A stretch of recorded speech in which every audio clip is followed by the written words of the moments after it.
Thank everybody for joining us both in person and online.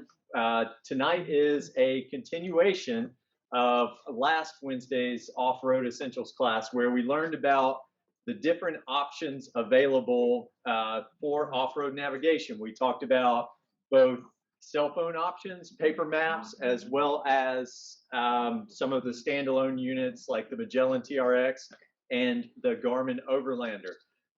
That was kind of what we went over that class, but this class we are going to learn more about route planning and how to properly read a map and some of the different map options that are available to us. We've got Jake White from Cartotrax here. He is a cartographer, so he deals very in-depth with building maps, reading maps, taking data. He's going to start off this class and kind of share with us some of the information that we can glean from the different map sources that are out there. Learn how to read that information and transfer it kind of into a mental image so that we can kind of learn what type of terrain we could be experiencing when we plan a route. And this kind of helps you plan when you're sitting at home before you even leave for your trip, where you may or may not be able to drive. So he's going to go over that portion. That'll be about the first hour. Then the second hour, I'm going to kind of share my screen on my computer and do some of this technological wizardry with Zoom, but let you guys kind of see how I plan, very similar to like the trail rides we do with Asheville Vehicle Outfitters. How do I plan out a route and build that route around the vehicles that are going with me so that I know that the vehicles be able to get over the obstacles that we're going out on. So that'll be the second half of the class, and then we'll save a few minutes at the end for questions. So Jake, I'll let you take over from here. All right, thanks. Mike's going to be my Vanna White with maps. So if he's got to hold something up, it's the best we could come up with. So, anyway, we're not related either. So yeah, we talked a lot about different sources last time that Mike had me. I was in a virtual setting last time from Alabama, so I'm here in person tonight. So I was able to bring some printed copy and some hard tangible GPS units and stuff like that. So we can kind of talk about those a little bit better tonight in person. So I think the best thing to do is probably to kind of recap a little bit about what we covered last time, just a real quick Cliff's Notes on that last session that I helped do for them. And we talked about a lot of the different sources of maps. There's a lot out there these days. There's not a whole lot of print stuff anymore, but what is print is still pretty good. A lot of off-road navigation has shifted to digital format files and maps and tracks and GPS data and that kind of thing. So I talked about that in detail about the differences between those. So that might be something you can maybe go and rewatch or maybe sign up for another class in the future if we redo that. We don't need to go into all that depth tonight.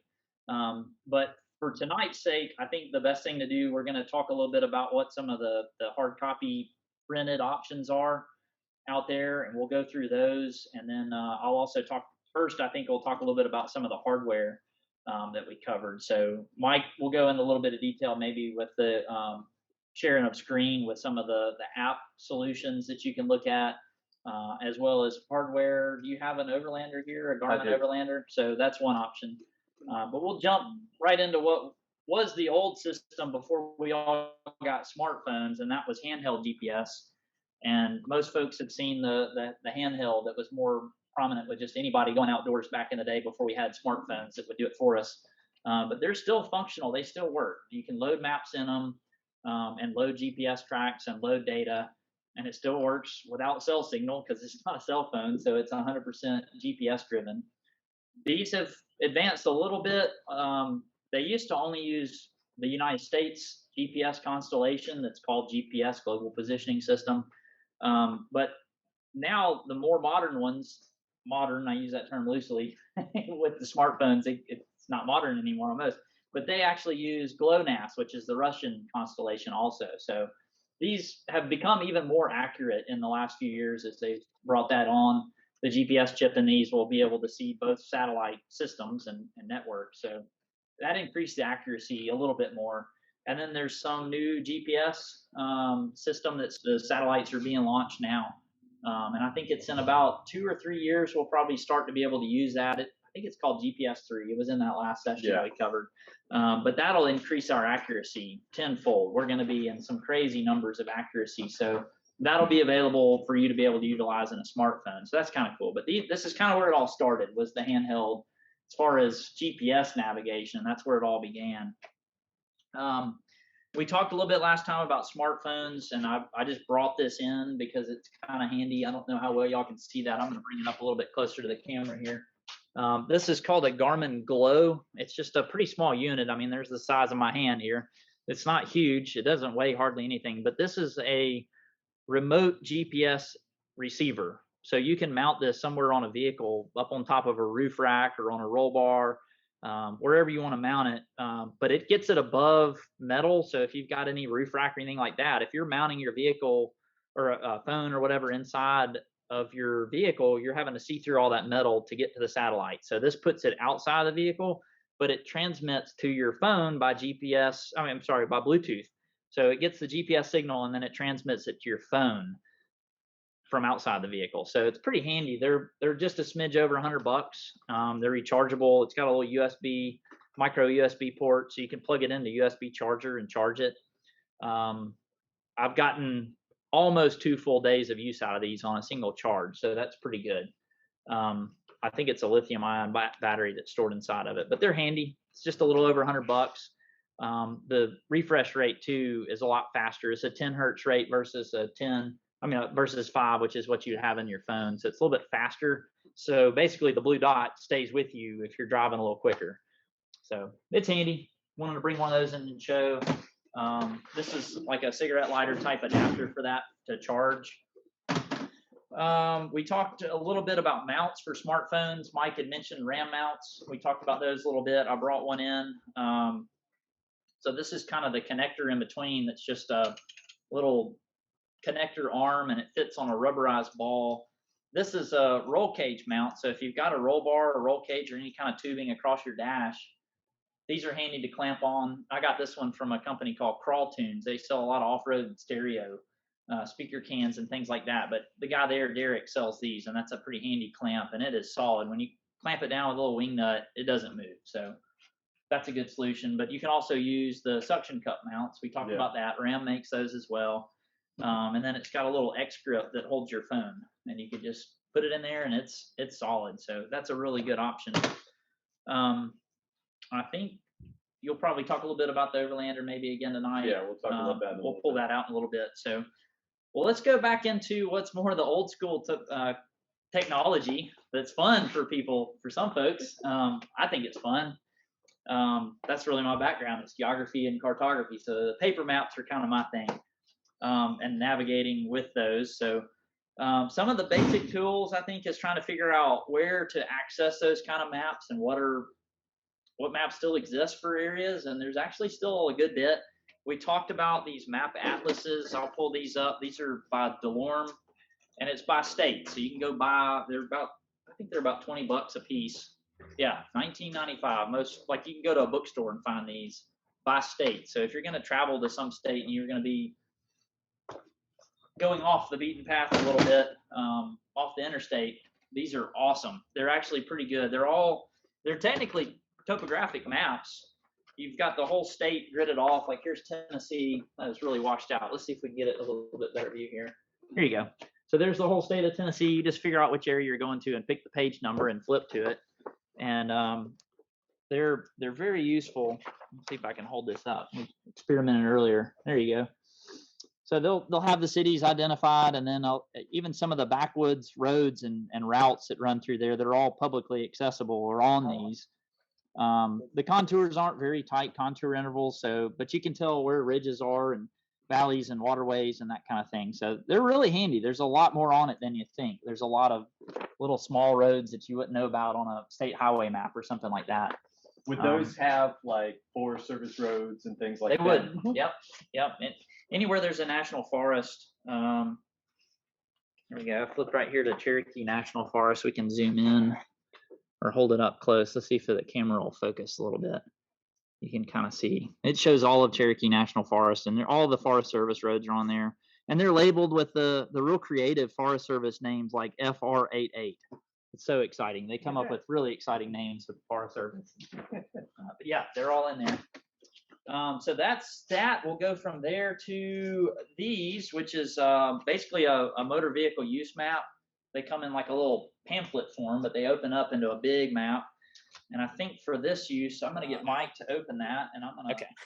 So here we go. This is South Dakota, and you can see they're useful in that they have a whole lot of the Forest Service named roads, but they're kind of hard to navigate with just because of the nature of the numbering system that the Forest Service has. In the Black Hills, there's a lot of trail names that are commonly known to locals, and you might see them online and hear about them. That, for instance, there's a trail out there. It's called Fruity Pebbles. It's like a kid cereal brand, but who knows where that actually is in here. So it's kind of, there's some drawbacks to this, but they're all on there, and it showed what's legal for you to ride on.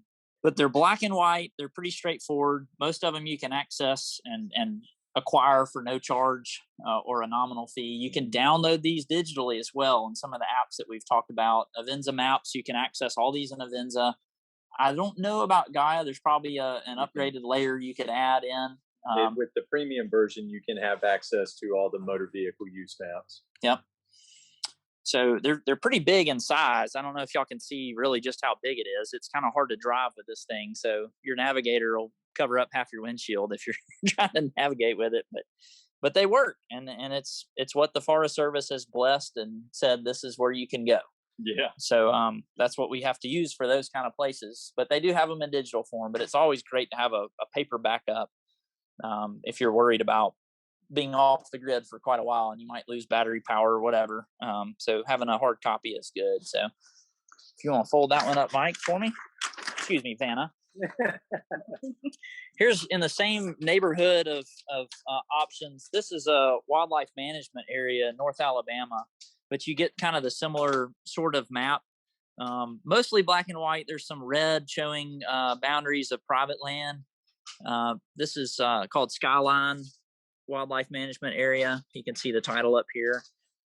So the state Division of Wildlife and Freshwater Fisheries produce these, but these are accessible too. Some of them you can get online. This was actually my permit that I had signed to be able to access this with a local 4-wheel drive club. We can go up there and ride sometimes in non-hunting season. So to get a permit to even access it, they give you a map, and that's part of your permit. So you get a map and you sign it, and that's your permit. So that's how that works.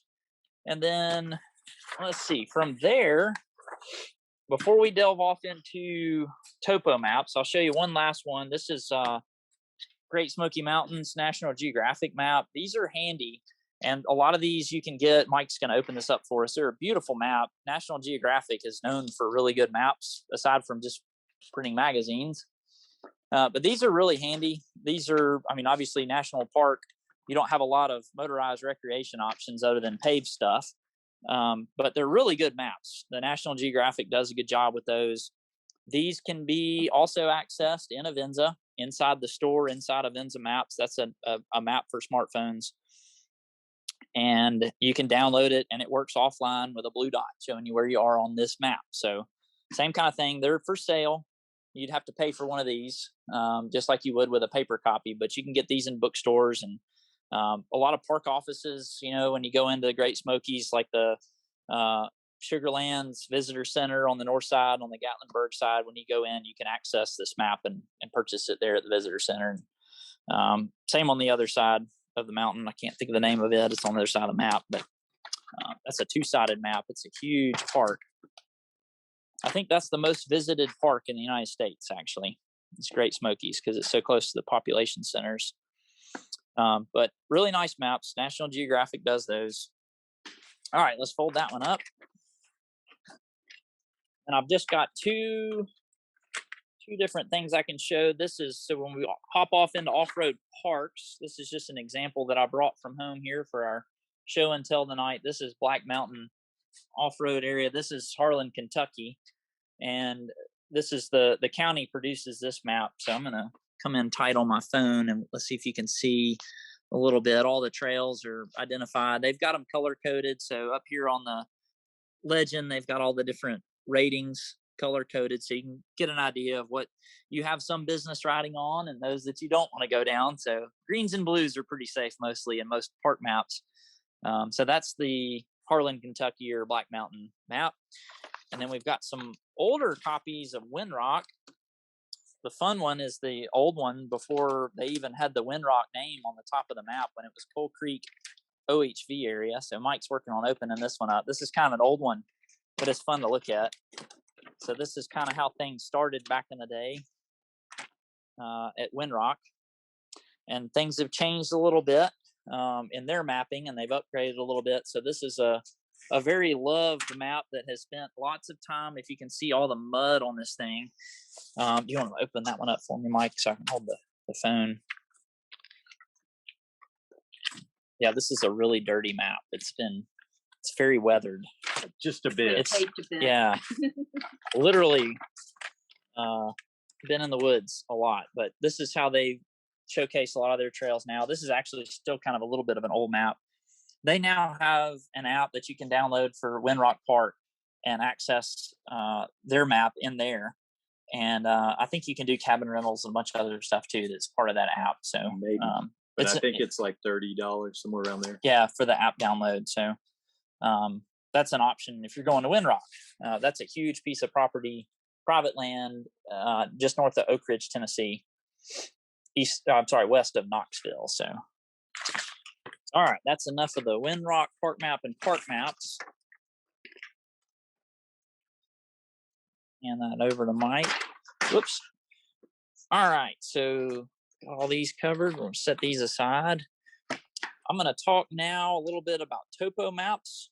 And Al, I think instead of holding it up there, I think we're just going to show this. So before I get off into topo maps, I wanted to show this for folks that I realize my background is mapping and working with topographic maps a lot, and some folks just don't have a lot of experience with it. So I just wanted to show this illustration because I think it's a pretty handy one, where you can see the bottom is kind of a profile view showing a hill slope.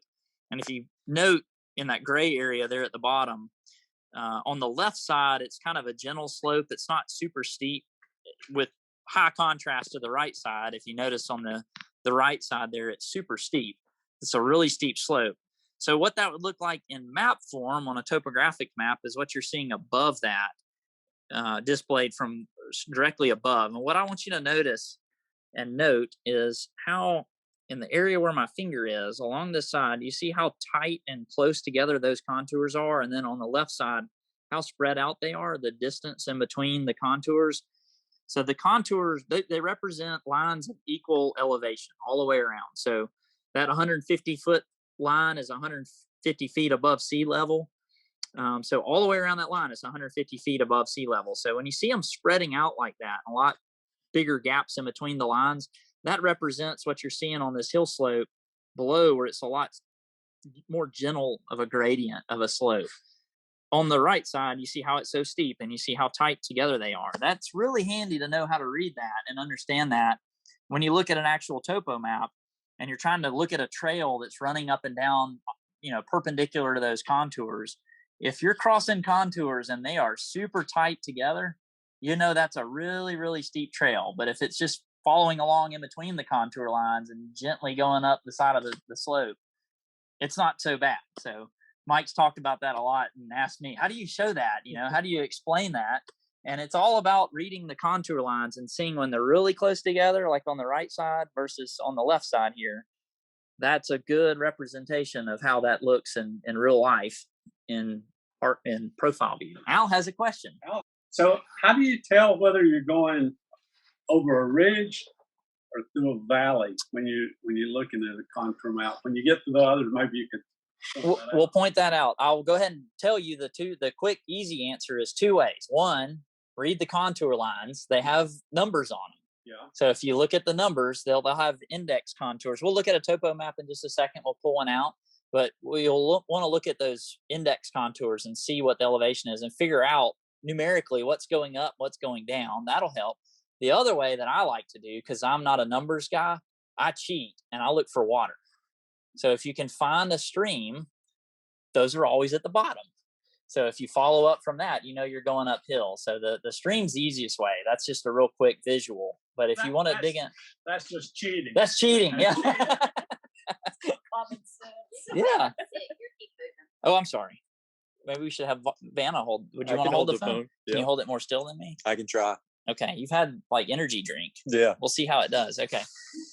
All right. So here's an example of a topo map. This is not a real standard one.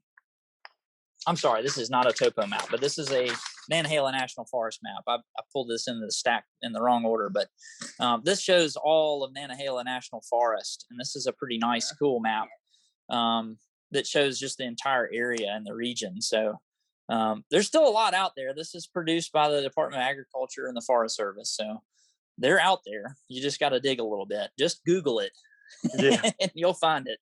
Put it in the googly machine. That's right. Yeah, this is an older one. This is 65, actually. This is kind of a cool old map. So the thing about the U.S. government is they're not really in any kind of hurry to make newer revisions of maps. The only time that they really have issues is large developments, and they have to show buildings and city municipalities. But in remote areas like where we like to go in our vehicles, that doesn't really matter. So they don't update them a whole lot.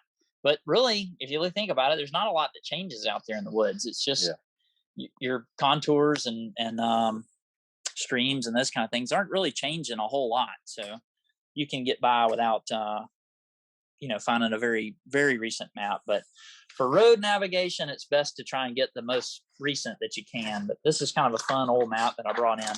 So let me show you next. This next map I've got is actually more of a map of maps. And what this does is this is basically an index map showing all of the topo maps in the state of Alabama.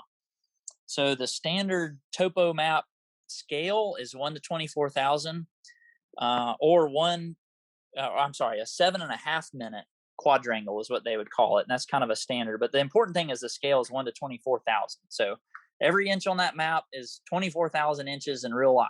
That's what that means. So this map, if you can go in real tight, Mike, and let's see if I can point, you can see the red lines. How are we doing? Can you see it good? Okay.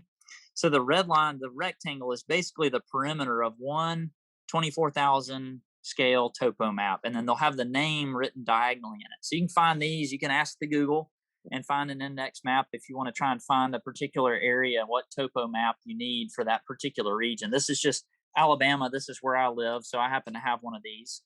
And Mike, if you want to zoom in here, we can show this is the 7.5 minute what I was talking about, but the key is the 1 to 24,000. That's a real standard scale nationwide. Sometimes when you get out west where you got really big areas, you'll get 1 to 100,000, some others larger scale format maps, but 1 to 24 is your standard pretty much. And that's all we need on that one. Are those hard to come by or get, an index map like this? Usually you can go, a lot of universities, if you can find a geography department at a university, a lot of them have these. And the state geologic department, the U.S. Geologic Survey is actually who makes these 7.5 minute topo maps. So you would go to your state's geologic survey office, call them or whatever, and they can get you taken care of. That's where this came from, actually, in Alabama. So, all right, so let me open up an example. So this is a topo map that I brought of not too far from where we are now. This is Mount LeConte in the Great Smoky Mountains. Before we jump on to looking at some contour lines, for anybody that is watching through Zoom, please feel free to interject if you have a question. You will have to take your phone off of mute, but you can jump in and ask a question at any time. If something isn't quite making sense, please feel free to interject. I'm good. Okay, I heard it through the phone. We're good. Yeah, we're good. So top right corner of any topo map is where you'll find the title of the map. So the name of the map is always in the top right corner. And then as you notice, diagonally off of the corners, this will show the name of the map that's northeast of this particular quad, or quadrangle is what we call it. And then over here, if you come over here to the center, this one's Landersville. So due north of this one is called Landersville. And then top left corner over here, can't read it over there. Let's see, Newburgh and so forth. All the way around the map, it'll identify what's north, south, east, and west. And then northwest, northeast, southeast, southwest. So you can figure out what's nearby. So if you're driving across one of these maps and all of a sudden you're about to go off the edge of the page, you need to know that you need to have the next one. Saying all these topo maps, the 7.5 minute quads, are accessible for the entire country at no charge through Avenza Maps. You can download all these inside their map store. You just need to figure out what maps you need, basically. So you can zoom in on an area inside their app, identify a map, and then using the system I mentioned earlier where they're numbered, identified around the perimeter of the map, like over here on the sides, that'll tell you what's over to the east, south, and so forth. So if you need to download another one, they're named there, so you can make sure you're getting the next ones around it. So basically, what you're looking at is that there's a whole lot of lines on here. You see all the topographic contours, the hydro, the water lines, any roadways, anything like that. But I just wanted to explain one thing that'll help a lot. This isn't really important that you understand why it's done this way, but it is good to understand what it is. You'll see on this map, there's some lines that are these red, little faint red lines that are in a square, and there'll be a number in the middle of it. That's called a section. And one section is equivalent to 640 acres. You're not going to be quizzed on this later, but that is 640 acres, and it is exactly 1 square mile. So if you ever need to know a real quick scale of how far you're going across a topo map, one line, one straightaway, one side of one of those squares is exactly 1 mile. And a lot of times property boundaries use those lines for boundaries. And sometimes property corners are actually at corners of sections. It's really common to see that when you start looking at properties, public and private. A lot of times those stakes are at section corners very often. So when you start dividing this up, you'll see old descriptions of tax maps and property boundaries that talk about the northeast quarter of the northeast 1/8 or something of section 1, township and range. That's what they're talking about. They're taking this square that's 640 acres rather, and they're dividing it up in quarters and halves, and they divide it up different ways. But a lot of the old school system of property in the United States was working off of section boundaries. So it's kind of neat history, but it's helpful to understand that when you see this kind of thing, and you can sometimes learn a lot more about private and public property and knowing, how the boundaries run. But you'll see tax descriptions about quarters of sections and that kind of thing. So when you start doing the math and take 640 and divide it by 4 and then divide that by 4, you can figure out how many acres you got. So kind of neat. So, and then township and range, I mentioned that briefly. So they've got, let's see if I've got a good example. A lot of states have meridians that run through the state, and they'll work off of that line. Like in Alabama, you've got this more bold red line, and that is a meridian line. And so township and range work off of those meridian grid lines. So you'll have the particular map that'll be, pan over here, Mike, you'll see there's a division right here between township 8 south and 9 south. So that's 8 and 9 south of a meridian line. And then the sections are just numbered numerically through that whole township. So it's kind of unusual, but that's how we work. But that's how Alabama's done. A lot of other states are done the same way. They're just gridded off a little bit differently based on where the meridians are. But every state kind of uses that grid system. They do. And the sections are pretty universal. Okay. I actually am a little bit confused. This one that I pulled up first, I don't know why there aren't section lines on here. I don't know why. It's really weird. There are no section lines on this map. It could be that it's in the national park. This is in Great Smoky Mountains. That's maybe a factor. I don't know.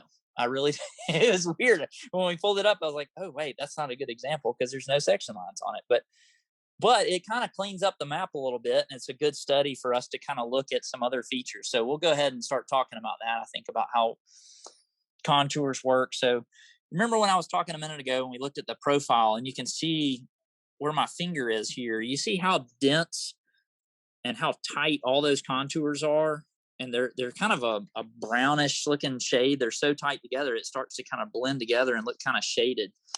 That's a really, really steep hill. And you can see those kind of jump out at you. Once you spend enough time looking at topo maps, you'll start to be able to identify that real quickly and see that that's a pretty steep mountain. Let's go find LeConte. LeConte should be right here on the middle. So if you've ever seen Mount LeConte from, say, Pigeon Forge or Gatlinburg, it's a peak that has 3 little peaks technically. That's the peaks of LeConte. The highest one is right in the center, but the north slope of that, as you come down the north face, it's really steep coming down that side of the mountain. There are no hiking trails that come up on the north face of LeConte. They all come up on the sides for that reason. It's just so steep. One of the slowest hikes is the Boulevard Trail back here. And if you look a little bit closer, Mike, if you want to see if we can get zoomed in right on the tip of my index finger, you can see the trail faintly. This is the Boulevard Trail, and the contours spread out a little bit. It kind of comes up a ridge, and so it's a little bit easier of a hike. They're all pretty intense getting to the top of LeConte, but it's a good kind of a study to be able to understand, the way that the contours and how to read them and see what's up and what's down, what's tight and where it's super steep. Let's go move to a place where it's a little flatter. Let's go out here more in the valley below Great Smokies when you come on the north side, and you see how far away these contours are from one another. This is kind of the bottomlands relative to the mountains in Great Smokies. So you can kind of see a good example of, see how far away, how far apart those contours are. So that's a good example. Let's go look at something else real quick. This is really important. Let's go cruise along the margin, along the bottom of this map. We'll start over here on the right. Again, you get the name also down on the bottom of that map, or the title. That's Mount LeConte, Tennessee. The U.S. Geologic Survey, it's kind of random sometimes where they come up with these names. Usually, if you're in a real remote area and there's no city, there might be a spring that has a family name or something like that, and they'll pick it. That'll be the title of the map. It'll be like the only thing they can find on the map that has a name on it. They'll name the whole map that. But if you're in a city, it's kind of obvious. But that's your name. Just below it, you'll have a date. So this is an old one of Great Smokies, the 1964. I'm going to slide this other one in from Alabama just to show you another example. This is a 1960 map, but then you'll see purple, in purple text, it says photo revised 1976. So anytime you see any features that are in purple, that means that the U.S. Geologic Survey, if you want to pan up here to the tip of my finger, Mike, that little pond, I'm going to assume is a pond, is in purple. And that's a good example because that means they saw it on aerial photography and they said, okay, there's something new. It wasn't on the old map. We're going to put it in purple, but they haven't field checked it. So it's kind of we think it's there, but we haven't verified it kind of thing. So anytime you see something in purple or that kind of a pink color, that's what that is. All right, so let's pan across the map here a little bit further across the bottom margin. This is just kind of an area map showing you where this topographic quad falls in the state of Alabama. I think the other one doesn't have that. Sometimes, yeah, they do. There's one that shows it way over there on the eastern border of the state of Tennessee.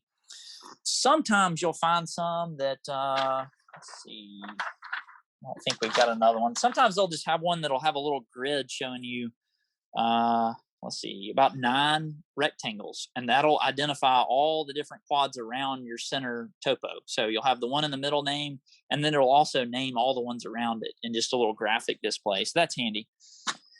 Here is the important thing that I wanted to show about contours. Every topo map will show a contour interval, and it'll list it. And commonly you'll find 20 feet. Sometimes it'll vary. So here, this one of Mount LeConte is actually 40 feet. So it depends. The Geologic Survey will kind of look at the area and decide what's appropriate for that area. Sometimes if it's super flat, like if you're down in a coastal region, sometimes you'll see, it's rare, but sometimes you'll find a 5-foot contour interval because there's just no relief. There's no change in topography much at all. So they'll go with a smaller number.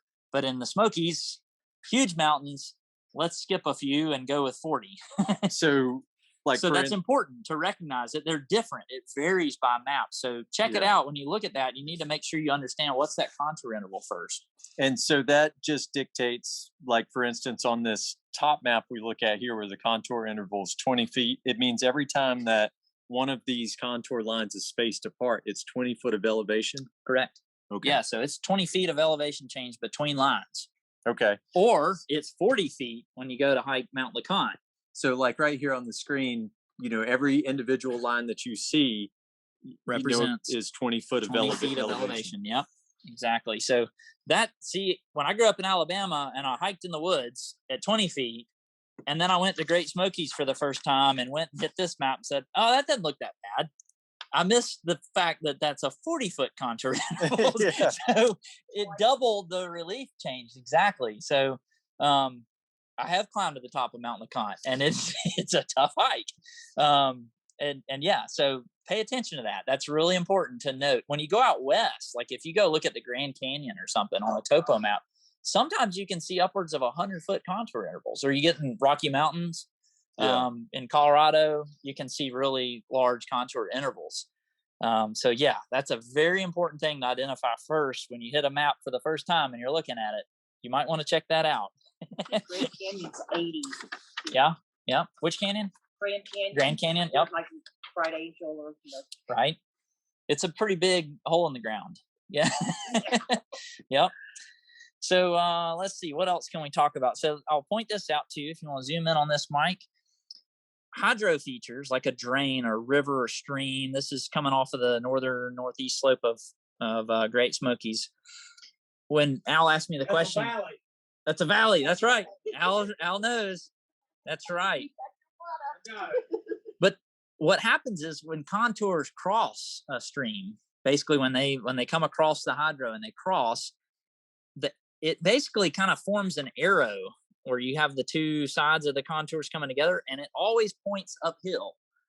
So that's another way you can look. So if you imagine the contour lines, if you look real closely at this 4,600 foot contour interval, that's one of those index contours I mentioned earlier.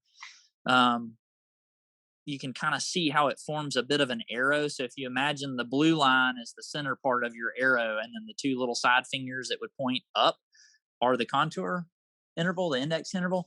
The arrow points uphill. So that's a good way you can always remember. If you can find hydro on a map, look for the arrow. Basically, the contours don't lie, and they always point up. That's just the nature of how the elevation is affected by the drain cutting down through the topography. So as it cuts down, it basically kind of forms a little arrow. Point to it again. Let's find our example. Where was the good one here? Right there. Yeah, or 4,800. Let's go over to 48 will work, I think. Right, yeah. Can you kind of see really the? hard to see It is difficult to see. On the screen. Oh, okay. Looks Oh yeah, that is difficult. It does look like a black line, but up close it's blue. Yeah, in person it's blue. Yeah. Yep. So that's kind of a fun way to tell what's up and what's down. Again, you can go the numbers method and start looking at the index contours. That also varies sometimes. The indexes, they don't show a number on every single contour line, but they'll call them index contours. So they'll skip a bunch. So it goes from 5,200, and then the next index contour down is 4,600. So they just identify them every so many, but the darker contour intervals are those indexes. And sometimes you can follow them around. Here's a 4,800. So on this one, it's every 200 feet. So it goes from 600 to 800, or 4,600 to 4,800. So it's a 200-foot difference between indexes. And again, on this map, that's a 40-foot contour interval between every single one. So, all right. So what else can we identify on here? The white spots, like here, is that a ball? The white spots, yes, that's a good point. And something to note, anywhere there's green, it usually means there's vegetation that they've seen. So an absence of green usually does mean an absence of vegetation, or at least tree canopy. Sometimes, like in the Smokies, this is probably a landslide, actually. There's quite a bit where they'll have a big mudslide somewhere on those slopes when it rains a lot. There were a bunch after some of the bigger hurricanes that have come over Great Smokies where they just dump a ton of water in short order. So you'll get a bunch of these slides.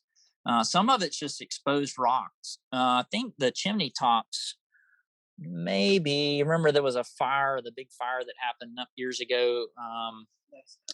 Around Gatlinburg area. Well, it all depends on how much change there is.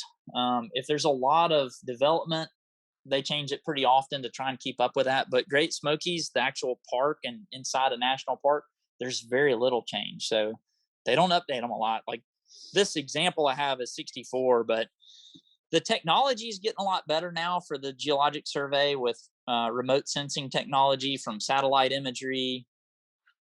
That helps a lot. So they've been able to advance their process and speed it up quite a bit. Before we had satellites, they did a lot of this stuff by flying it with an aircraft and doing aerial photography from a fixed wing aircraft. So that took a lot of work. They flew the whole country and they would do stereographic imagery where it basically, they would take pictures from slightly different angles, and then you would look through this special viewing system to be able to actually see the depth and the elevation change. And they would do the creation of these maps based on that imagery. That's how they would do it, was from imagery.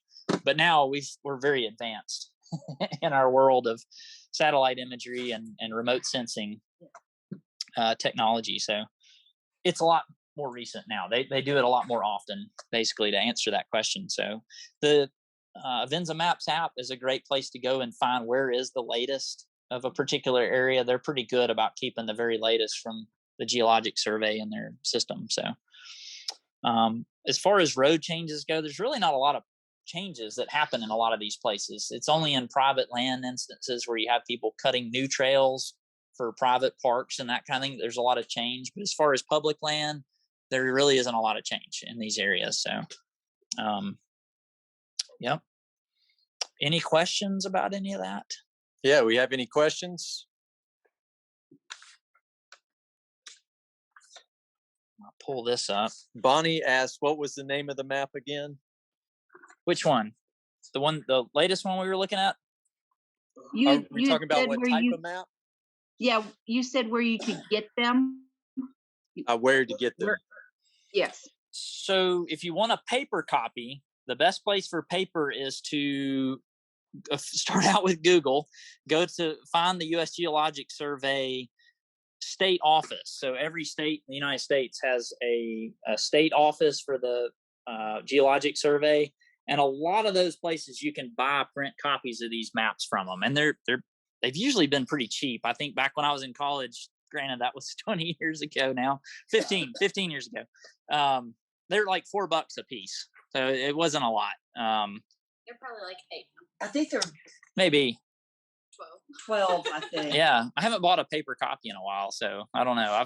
I've gone mostly digital myself just because of the business I'm in. But you said digitally, Avenza Maps app, yeah, and you can get those for free. So if you want a digital version to download it, that has the value of it being georeferenced, so you get the blue dot with the GPS technology to show you where you are on that map. Those are no charge, so you can go and download any of those from Avenza Maps. Yep. Awesome. Yeah. So let me show you this little diagram. This is something you could look up online. Again, you can ask the almighty Google here and find it, but just look for topographic map symbols. That's what I would search for. But this is a pretty cool little paper copy that I've got of all the different symbols that you'll find on a topo map. And it talks through a lot of the symbology and the unique things that you'll see. There's different symbology. This might be kind of hard to see on a phone image here. Maybe you can see it okay.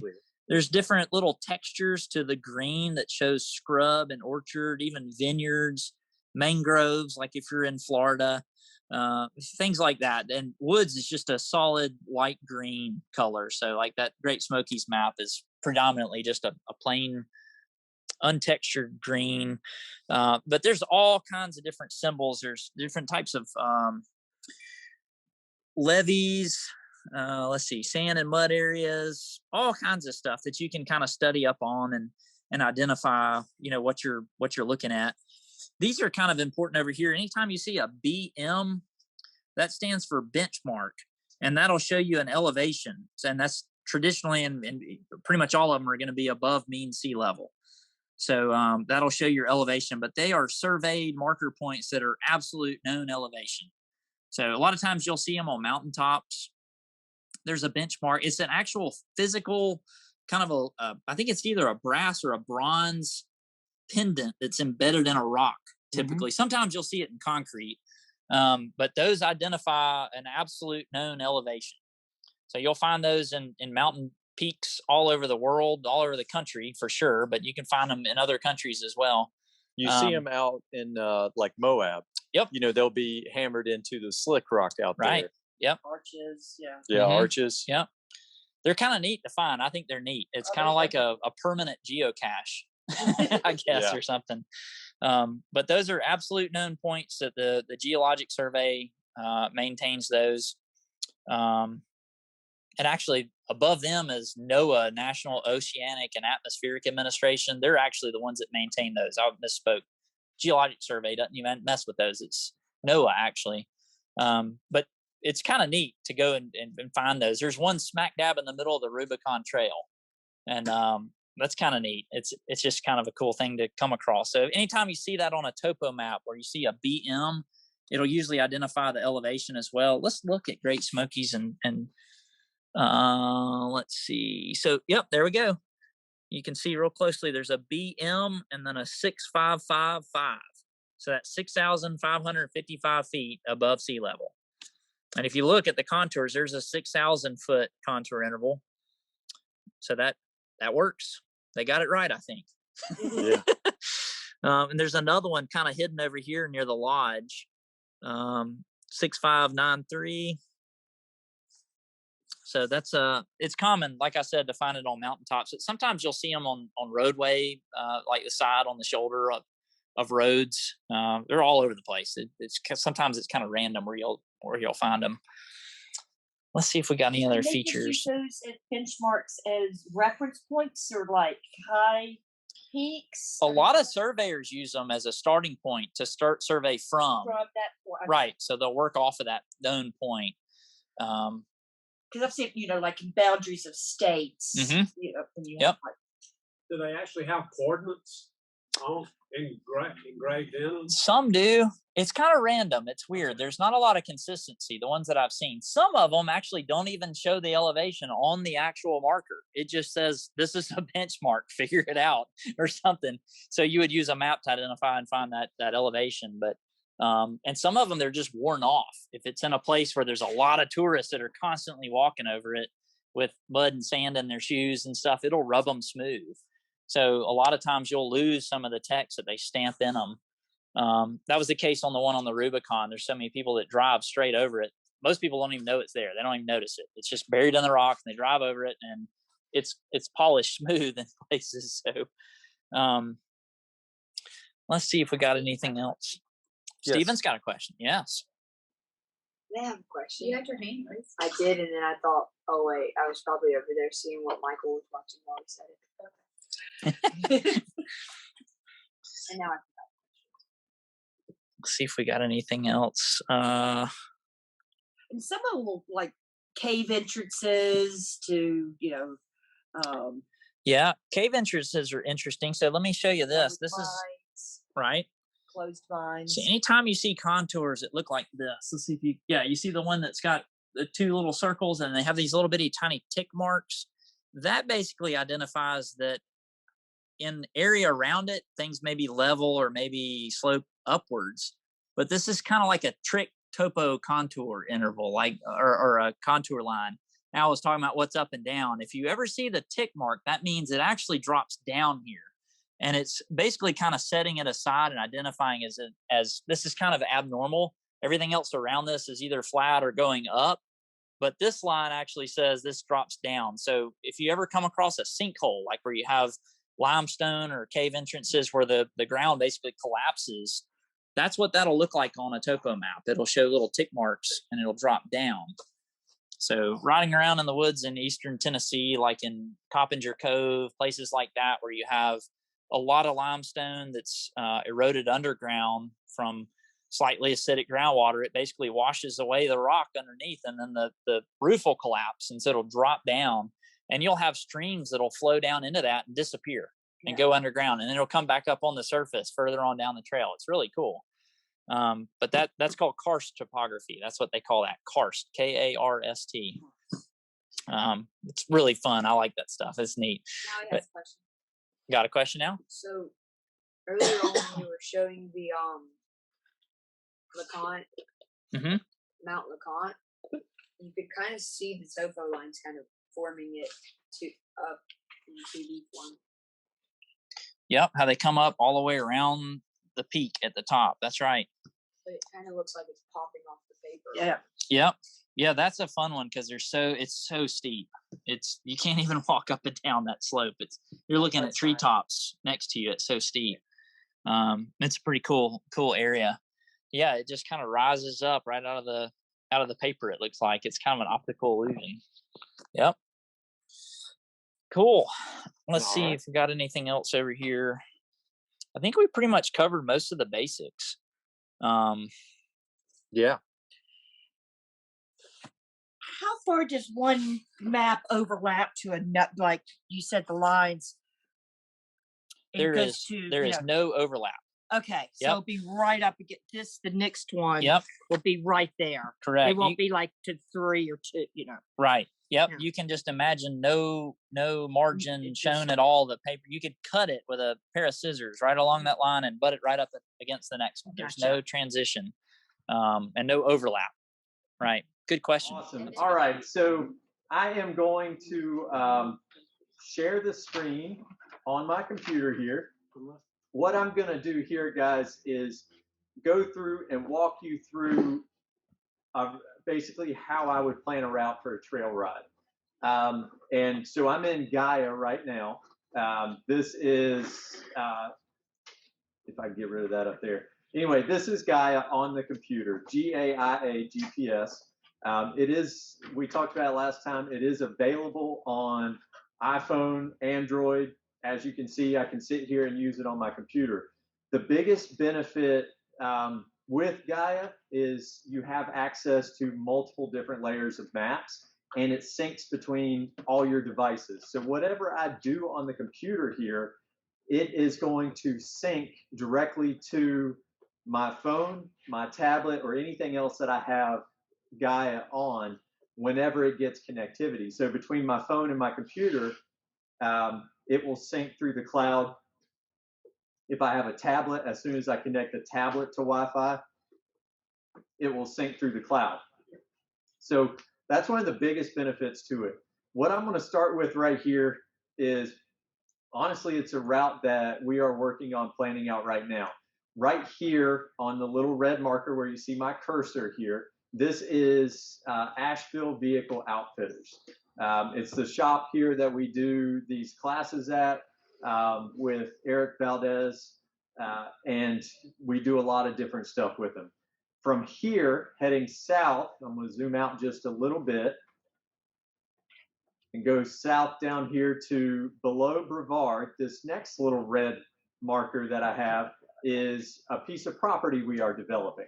So this piece of property is going to have a trail system and camping, and basically running along this side over here, and you can see with this green outline on this particular map layer, this is Pisgah National Forest. So if we zoom up to where Asheville Vehicle Outfitters, we can actually see right here that we are pretty close to bordering the National Forest. So what I want to do is I want to find a route through the National Forest, gravel roads where we can kind of run through there and basically use that for like a little day trip, and then we can go down and camp at the property.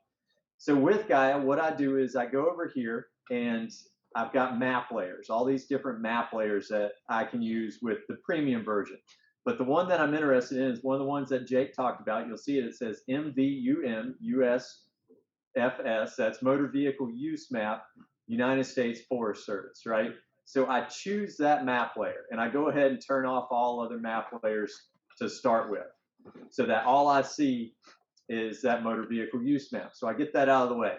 What that motor vehicle use map does, now you'll notice that I have these sort of highlighted white lines running through. That is basically a Forest Service road.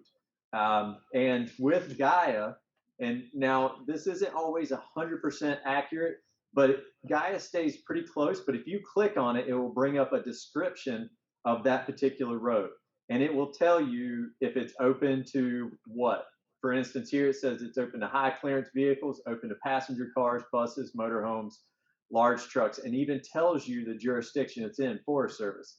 It'll also give you a date range right here that I'm going to highlight.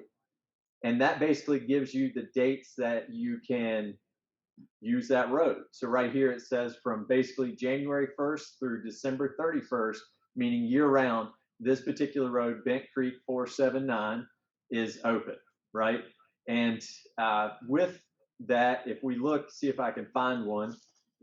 But with that, if we find one that's shaded a little bit differently, like this one right here, and I click on it, Butter Gap, if it'll come up, it tells you here what the access is. So this is trail access, bicycle only.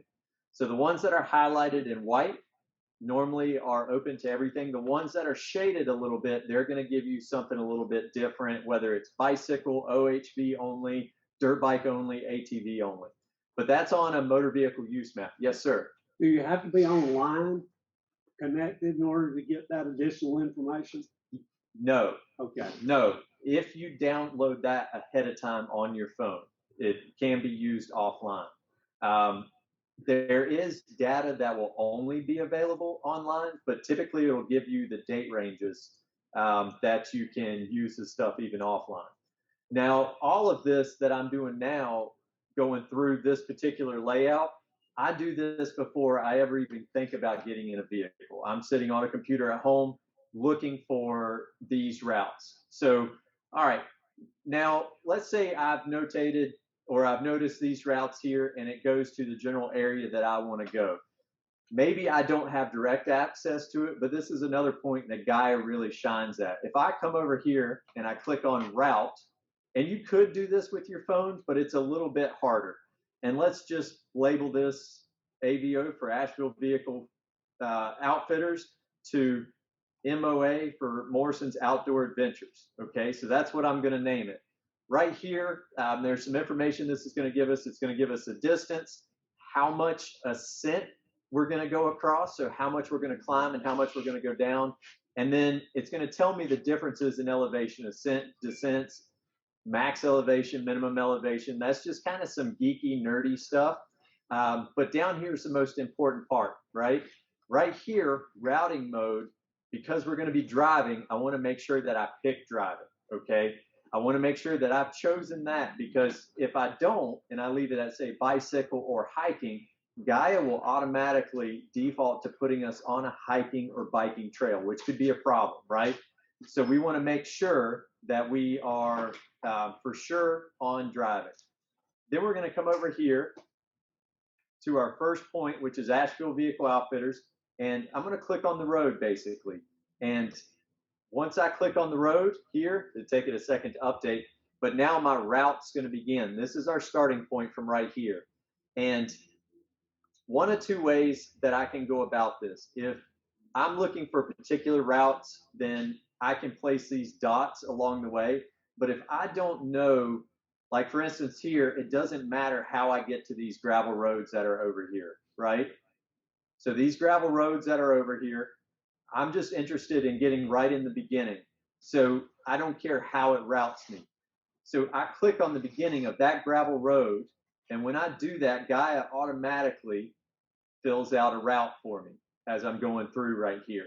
So now that I found the entrance to this gravel road, I can go along and I can click multiple waypoints a little bit closer together.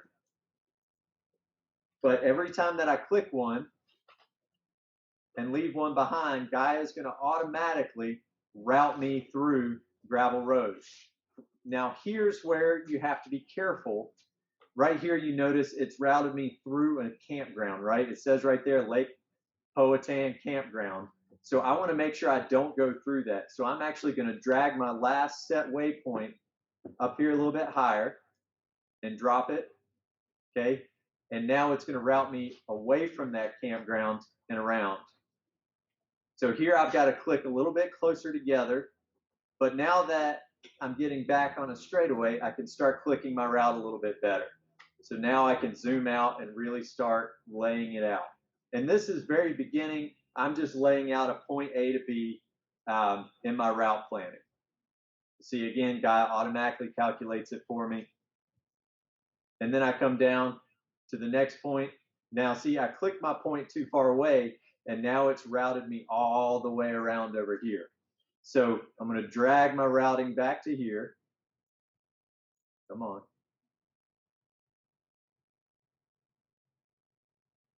Hang on just a second. Put one too many points down. So pick up my last point, and I'm going to drag it back to here.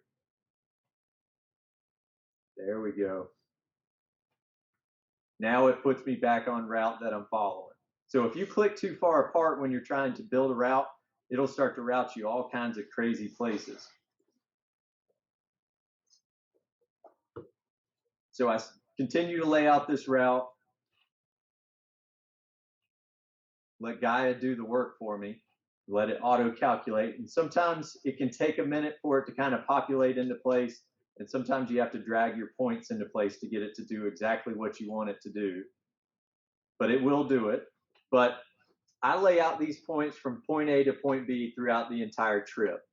And once I've done that, all right, let's say, let me zoom out here, get a little bit lower, but I'm trying to come, let's say, way down here, right? So if I click here, okay, and I go ahead and put a point, now Gaia is going to lay out the rest of my route. If I want to adjust that, I can, but just for sake of this class, let's say that that's the route that I've chosen to take, okay? Now, again, going back over to this side over here, again, it gives me all of the information I need. So it's in kilometers right here, but we have 102.6 kilometers. We're climbing 25, almost 2,600 meters. And this shows me a little bit of that I have up and down. Now, for me, this is important, right? So, because when I'm guiding a route, I'm wanting to know a couple of things. I'm wanting to know, get out of there. But I'm wanting to know where these highs and lows are at, for instance. The great thing about doing this on the computer is right here, when I mouse my cursor over here and I notice I'm at the highest point or the highest peak of my trip, I can see where that's at. And that gives me just a general idea of being able to say, okay, well, that's going to mean that at some point in time in that area, we're going to have to climb relatively quickly. So what I do is, once I've got that kind of squared away, now I'm going to save this route. Okay, so I come down here to the bottom and I just click on save.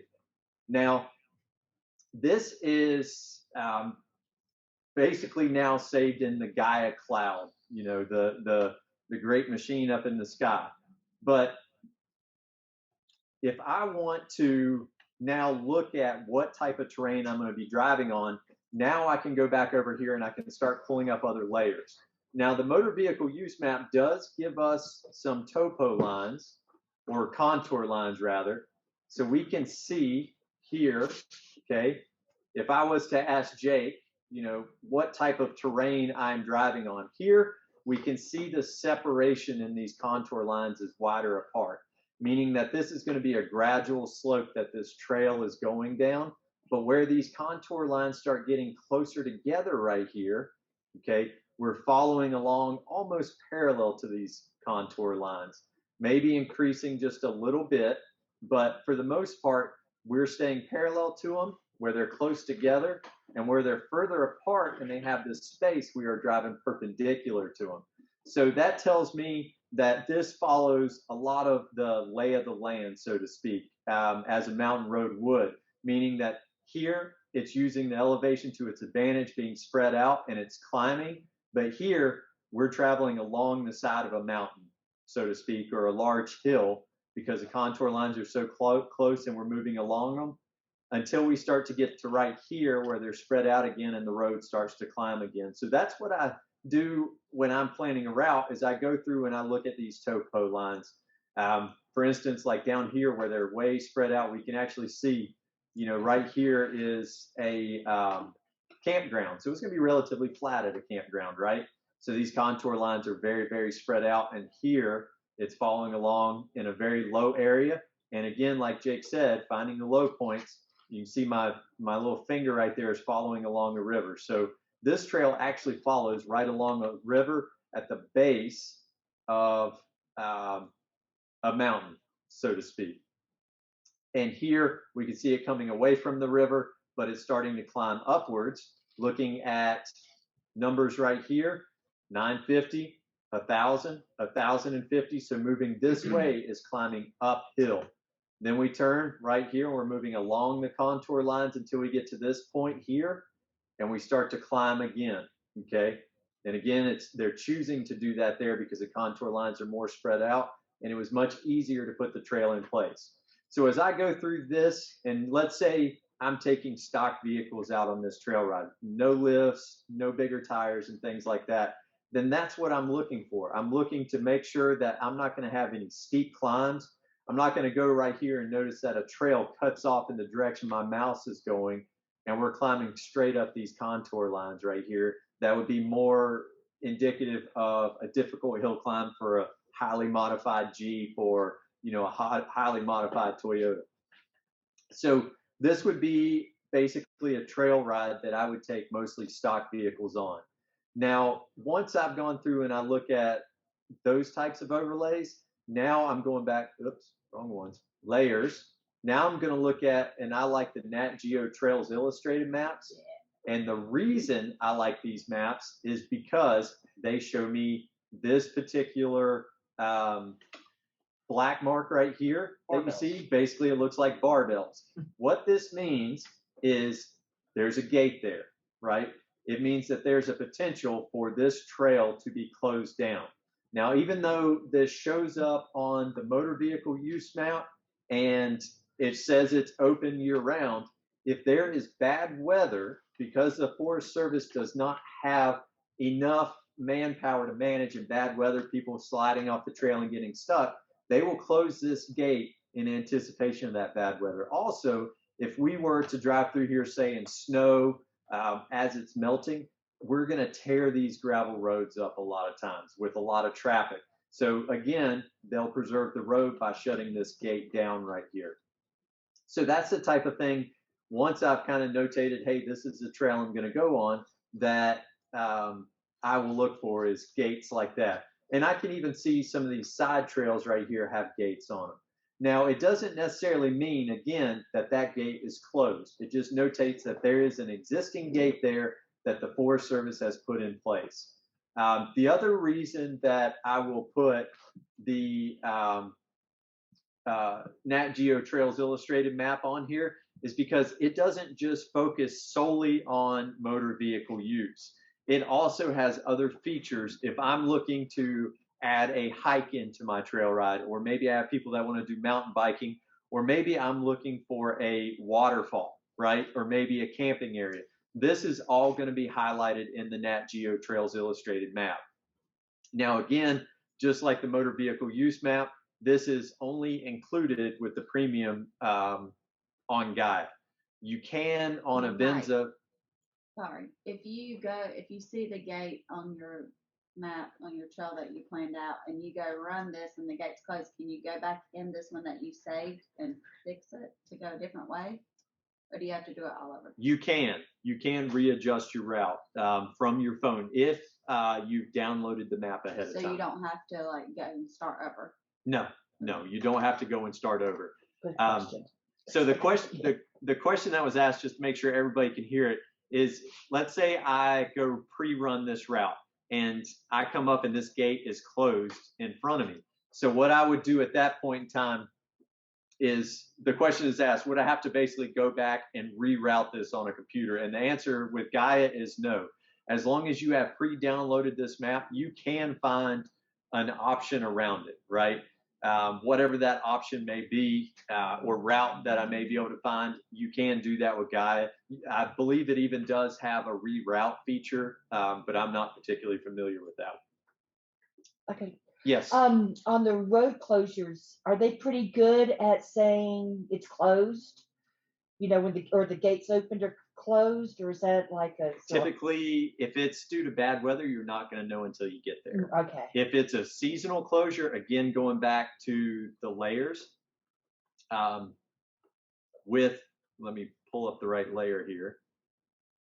But going back to the layers, and we'll just highlight a different one, right? Excuse me. See if I can find a designated vehicle one. Let me zoom on out here. Oh, here we go, over here.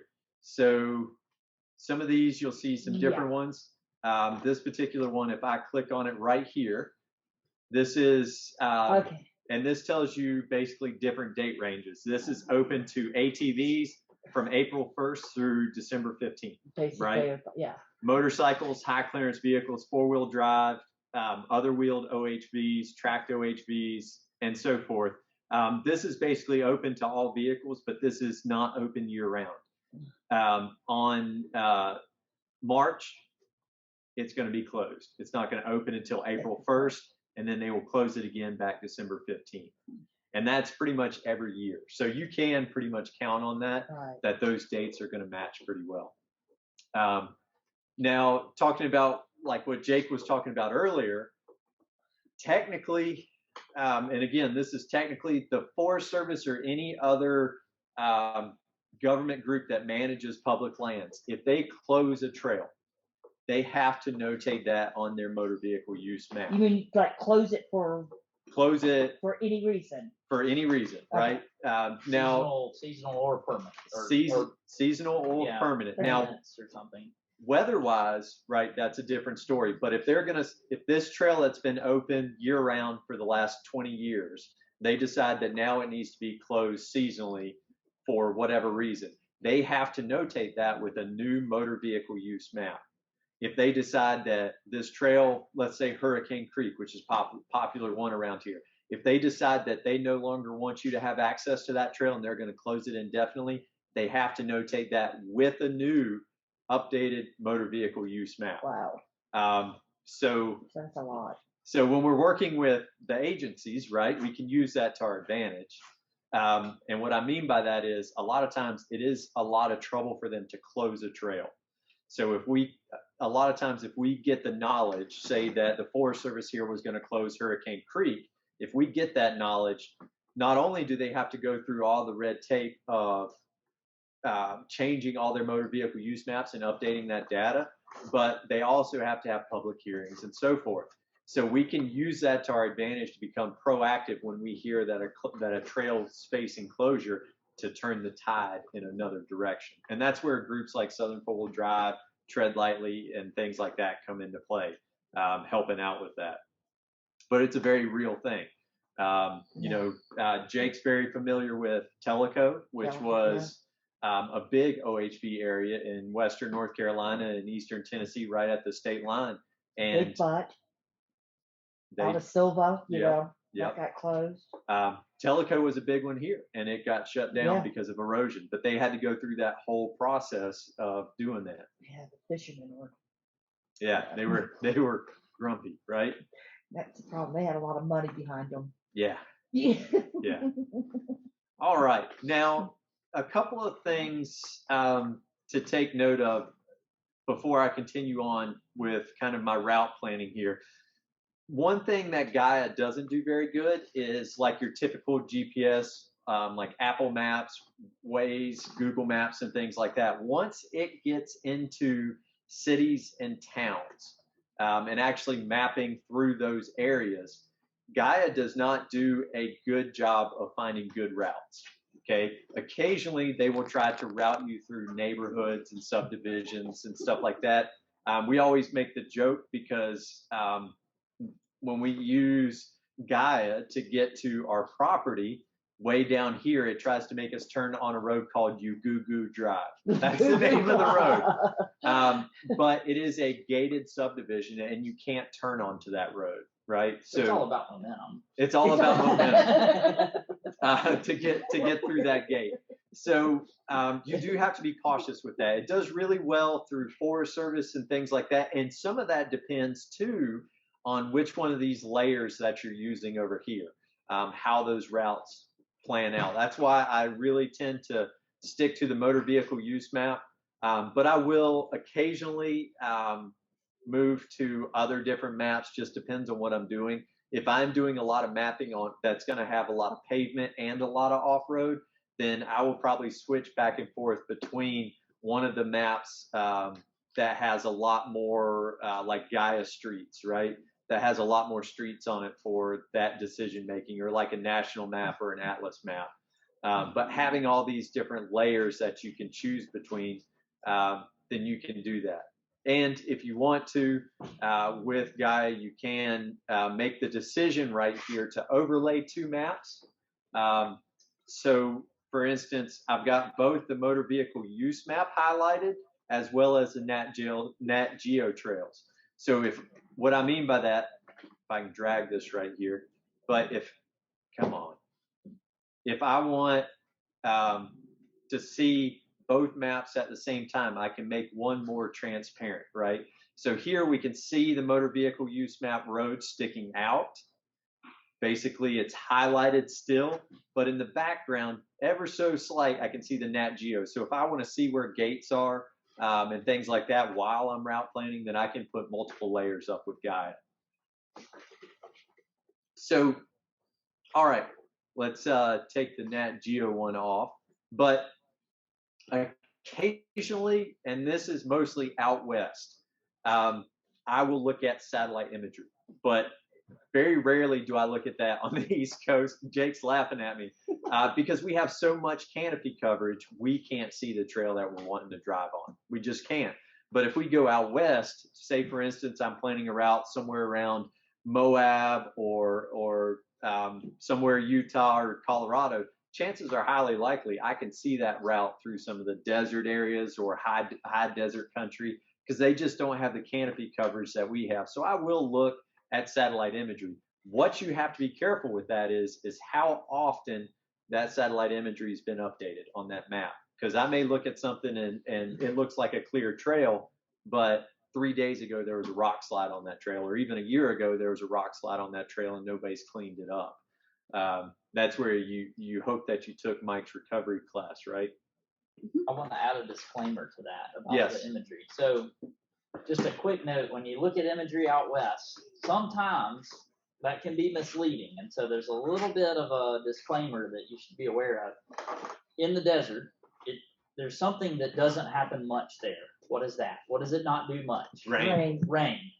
And when you drive across desert and you're in a place like around Moab, there's this crust that's on the desert surface that is basically little microorganisms that actually grow this crust. When you drive across it, it breaks through the crust and it leaves tracks. Those don't grow back very fast, like as in magnitude of 50, 60 years before your tracks go away. You mean the crypto? Right, yes. That's 100. So you can see on imagery tracks. That doesn't mean you should go there.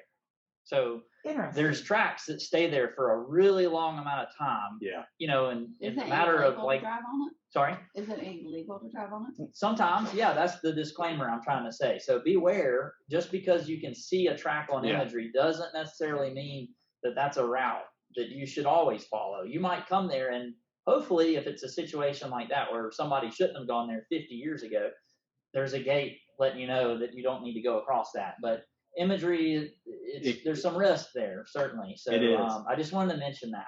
Yeah, and that's a great point. I try not to rely on imagery to choose my route. I try to rely on imagery to give me information about my route. Because that is, you know, you look at even if you look at Windrock from above, you can see, even though it's very heavily wooded, you can see a lot of areas there where there are trails that technically are not legal trails in Windrock. So you have to be very, very careful about that. Yes, sir.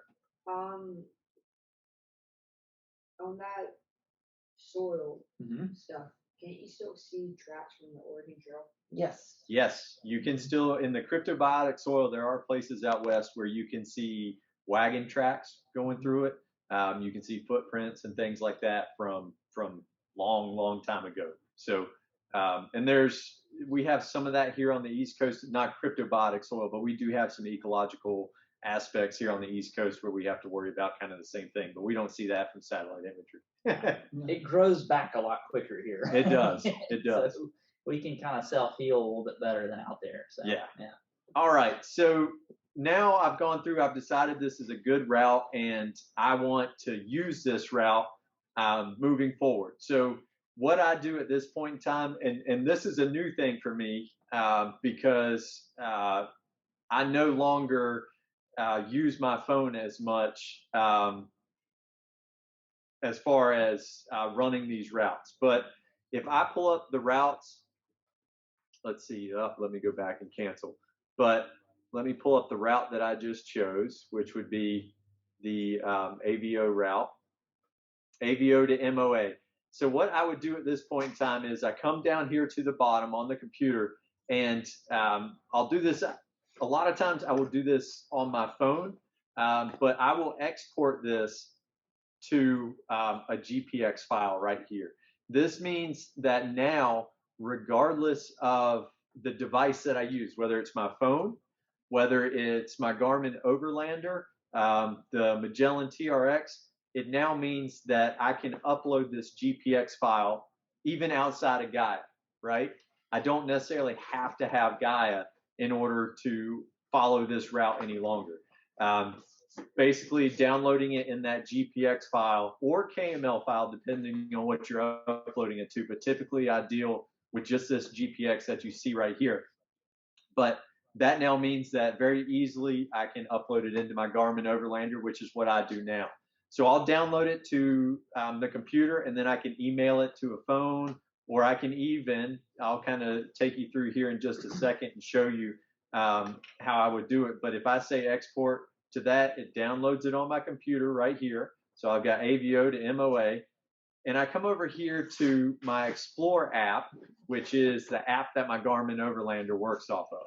Okay, so when I'm over here on my Explore map, if I want to add something in, I can now basically the same way as Gaia, I can upload a route to this particular, stop. But yeah, now it's going everywhere. But if I want to upload, not export, sorry, but upload, import data. But here I can import it into the Garmin cloud. And once I import it into the Garmin cloud, I can automatically download it to my Garmin Overlander whenever it's connected to Wi-Fi. Jake broke the chair, so everybody's laughing at me over there. Not laughing at you. Something should work. All right. Hey, I do so, have a question. Back yes. in Gaia, can you export in just the basic level of Gaia, or does that have to be premium only? Do you have to upgrade? I do not know. Okay. I do not know if you have to have the premium to be able to export. I don't think you do, but I couldn't answer that for sure. Okay. So, but you can export it kind of in that realm. But if you're just going to use Gaia, you're not actually going to use this on anything outside of your phone or your tablet. As long, you don't even have to export it. For instance, as long as you at some point in time gain connectivity through your phone, which you have service on your phone, or if you have connectivity through your tablet, say you connect it to Wi-Fi or use your phone as a hotspot, once Gaia syncs, you will have this new route that you've laid out on your Gaia device, right? Mm-hmm. So now you can follow this particular route right here, and Gaia will give you basically turn-by-turn directions. As long as you download this particular map layer, then you'll have it in an offline scenario. Yes, sir. So Mike, if we export the route that you drew a few minutes ago, and then I download it, I export it, then I download it to my Garmin, it just overlays the route on top of the map that's already in my Garmin? Correct. Okay. Correct. So I won't necessarily have this particular layer. Okay. And when I say layer, this motor vehicle use map layer that is showing right here, I won't have that information. I would have to use one of the 5 particular layers that come on the Garmin Overlander. And that just depends on what type of driving I'm doing. One of the layers, if we come over here, if I can get it where I need it, but basically I can use one of the layers, whether it's a topographical layer, or maybe I want to open Street View style layer, I can use that on the Garmin Overlander. Okay. Will it track you as you're going? Or, Yes. so it can give you, your estimated time that you did. Yes. Okay. It won't necessarily give you a realistic estimated time because like your But Google it'll Maps, probably give the time that you did. yes, it'll show you how much driving you've been doing. Okay. Gaia will show you general stuff like average speed, distance traveled, stuff like that, but it's not going to give you like an estimated time of arrival. Whereas, and the reasoning behind that is, to my best understanding, when say Google Maps or Waze does that, it's based on a speed limit, right? Where a lot of these gravel roads and stuff, they don't necessarily have a speed limit. So it's not going to necessarily give you like a estimated time of arrival. And gas fill ups and things. Gas fill ups and stuff like that. Now, so some people have asked me, and I kind of covered this last time, but what's the benefit for me in being able to lay out and then upload this to my Garmin Overlander? Because it's an additional expense, right? Not only am I paying whatever I'm paying yearly for Gaia, but now I've also invested, $500-600 in a Garmin Overlander. I did. It was not free from Garmin, just so everybody knows. But the benefit is to like a Garmin Overlander or something like that is now, say this was a multi-day trip, right? Now I can use that to identify places to fuel up, or say somebody's deciding to come and they are towing an Intech trailer with them or like a Novo trailer. I can put in their vehicle profile and it will tell me whether or not they can fit on this particular route. That is a benefit to it. That's huge. For me as a guide, that's huge because I'm dealing with multiple vehicles, right? And if I need a place to fuel up, I want to find an efficient place to fuel up directly right off the route. I can't necessarily do that from in Gaia. It doesn't do a good job of identifying gas stations. It does a decent job of identifying like campgrounds and stuff like that, but it's very limited data, where the Garmin Overlander basically uses the internet every time it updates from Wi-Fi to update the campgrounds and stuff like that, and you can get information about that campground. If I was traveling somewhere with our camper, we're almost as long as a semi truck when we're hooked up to our camper. Even on road, it'll let me know what campgrounds I'm available to go into with that. So it is beneficial in that realm. It's also not my phone that I'm trying to navigate with consistently, right? So it's somewhere kind of in between a phone and a tablet, I would say. Tablets kind of do fill a really good realm, and you would save quite a bit of money because now you can pick up a tablet for what, a couple $100 max. Yeah, probably 50 if you look on Facebook Marketplace. $150 for a 150. Samsung Galaxy. Yeah, but you don't mess with that because it's all got to be Apple, right? No, It's No, gotta he be Apple. said that he It's gotta liked be tablets Apple. because they were cheap. Yeah, I'm multi-denominational. yeah. Non-discriminating. All right, guys. So this is just a kind of a general overview of how I plan out my routes, right? It's not foolproof. I even do this when I go to off-road parks. So Jake showed you kind of the old school map of Windrock Park. I do very similar to this when I do the Windrock Park trail rides. When I do trail rides at like Adventure Off-Road Park and stuff like that, I try to find maps for that area. Even like in Uwharrie National Forest, I've used Jake's Cartatrack maps to do that. And the reason behind that is a lot of times because those maps give me a lot more data back than just a standard red, blue, and green trail. If you go to Windrock and you can jump on a green trail but you can go to Windrock Park expecting to run a green trail, which is supposed to be a gravel road, and it will very much be a blue trail that's impassable to stock vehicles or even lightly modified vehicles. You could jump on a blue trail expecting to have some difficulty, and it's going to be a gravel road. So that's why a lot of times I'll do the same style route planning, even when they have dedicated mapping apps for that park, just because it's very, very unreliable data. And if you remember the last class when we talked about that data, that's where everything with these maps comes into play. It's super important. And I know maps are extremely important and everything, but do you get a lot of your information on blogs and word of mouth? And I do. That's just, hey, there's a new, cypress at Bellic or balsam that went across the trail. It's going to take a huge.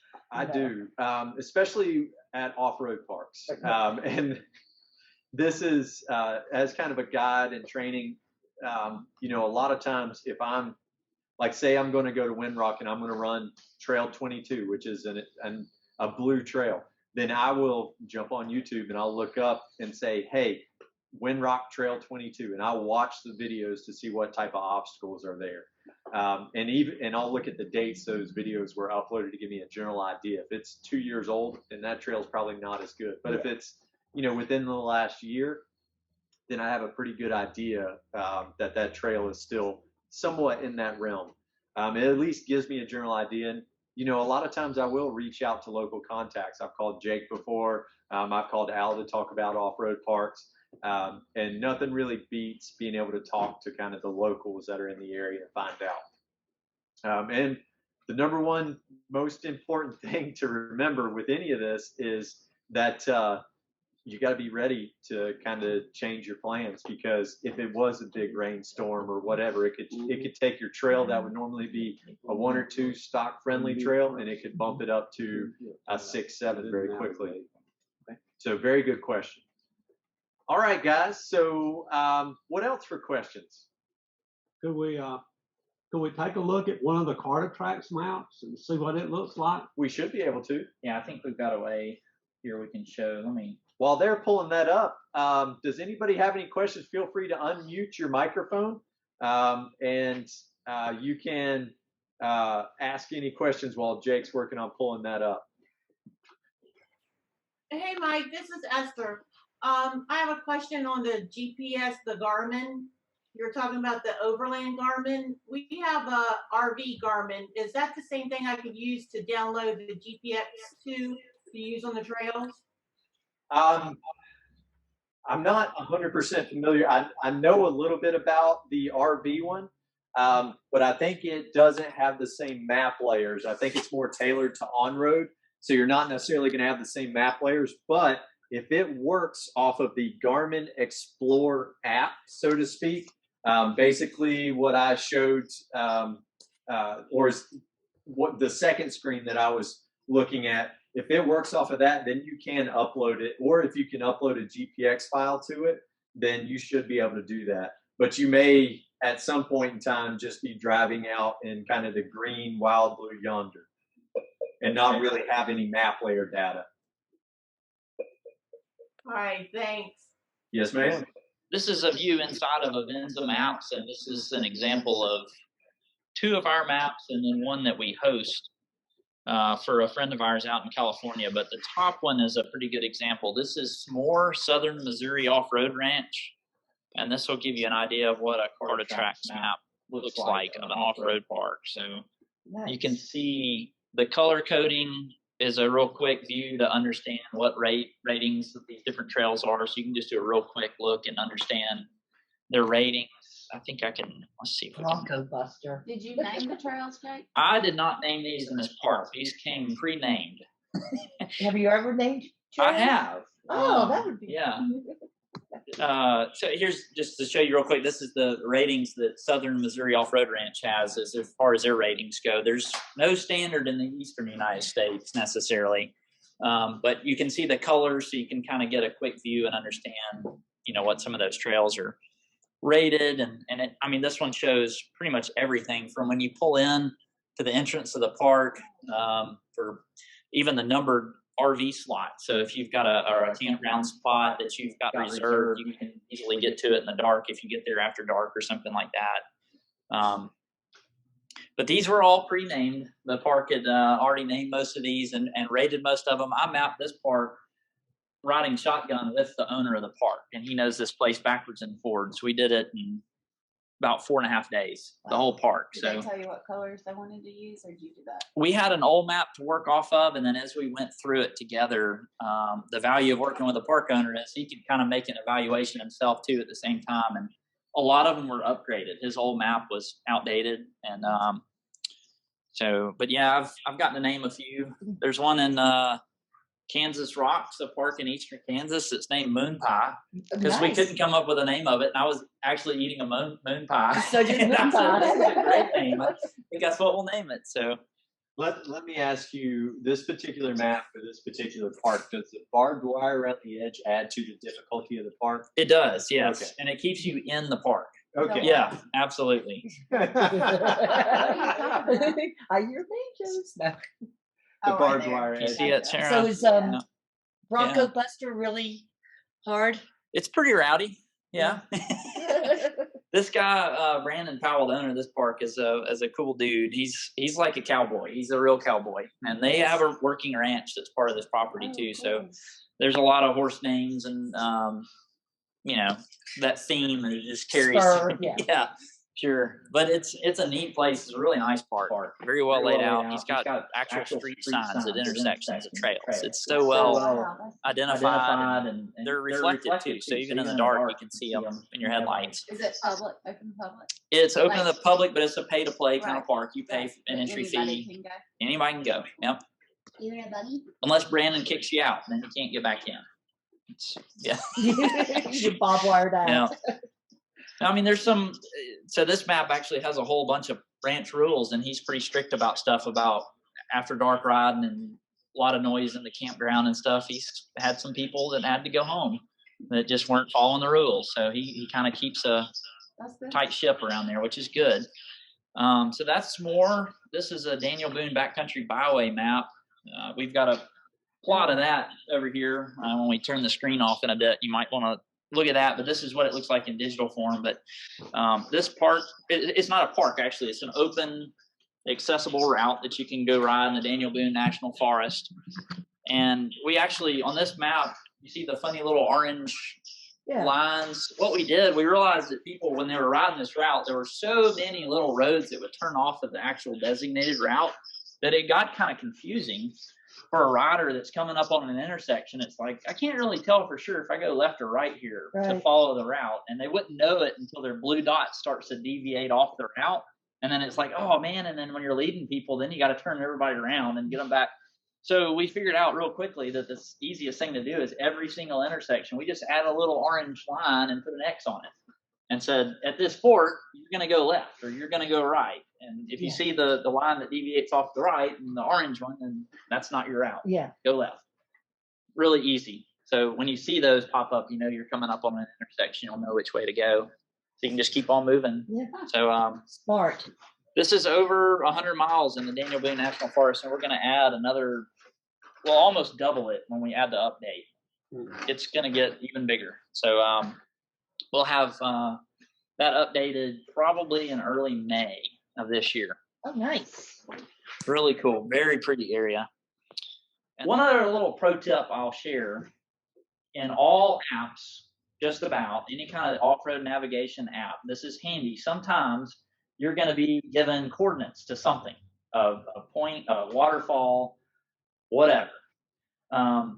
Most apps have an option, and if you look on the screen that I'm sharing now, this is in the Avenza Maps app. You have a button down at the bottom, but you see the coordinates that are listed there with the 37 degrees. There's your coordinates.